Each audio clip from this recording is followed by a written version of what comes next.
So the Black Ops 7 story continues to expand, continues to grow and go in ways that I just couldn't care less about.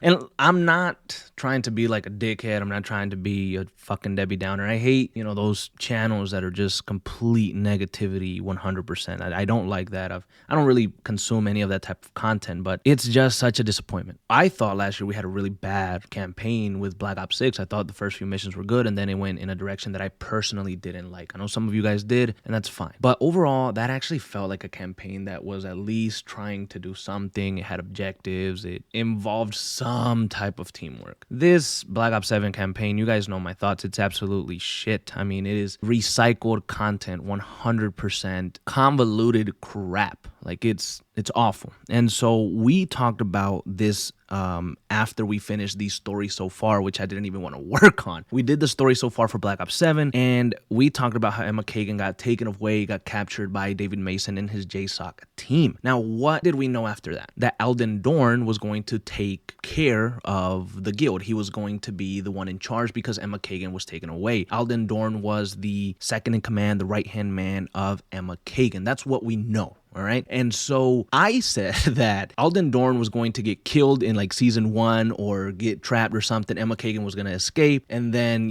the story was going to continue in the Warzone storyline like it's been doing for such a long time. That's what I thought was going to happen because it's so damn predictable. But with the season 1 roadmap out now, it came out today for the December 4th season 1 launch, we have a tiny little bit of information for the continuation of the campaign of the story of Black Ops 7. And what I notice here is that it's so tiny, so small, and they put it right at the top so you could just get it over with and move on. They know that this campaign was just received terribly. This campaign was a complete failure. For all the hype that they built up for it, this campaign just was really, really bad. And so they don't really care too much to expand on what happened. So if we look at the story so far on the blog, it reads as follows. As the guild claws its way back from the ashes of defeat at the hands of David Mason, Alden Dorn, once the trusted right hand of CEO Emma Kagan, seizes his moment. In a ruthless coup, Dorn casts Kagan aside forever, claiming the throne and reshaping the guild's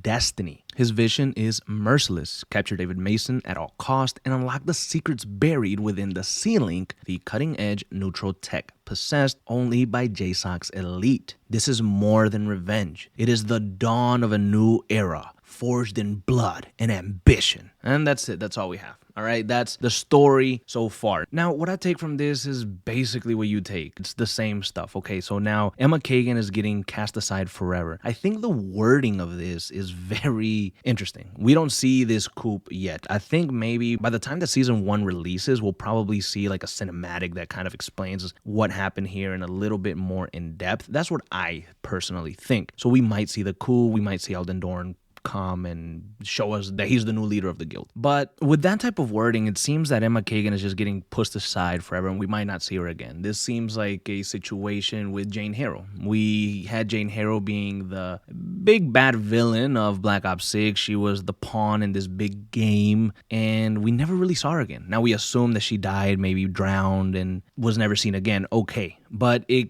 ended without really getting that confirmation. And now with Emma Kagan, she gets arrested and that's it. She's going to go to jail forever or prison forever. She's never going to escape. She didn't have enough trustworthy allies within the guild to want to come and rescue her. Alden Dorn is just going to take over completely. I mean, it's a big old mess. So we probably won't see Emma Kagan again. So if you really liked her character in general, for the campaign for some reason, if you were hoping to see more of her, you probably might never see her again. And you're probably just going to see Alden Dorn from now on until he gets captured at the end of the season, and then we see what ends up happening from there. I mean, that's what the story is. I'm just disappointed really heavily in how it has turned out. I'll be covering the season stories as we go, like we've been doing over the last few Call of Duties, and hopefully there's some improvement. But to be honest, this story is very bare bones. The story is it's so much nonsense that it sucks. Okay, it just freaking sucks. Completely sucks. So I don't know. We'll see how it goes. This is the continuation of the story after the events of Black Ops 7's campaign.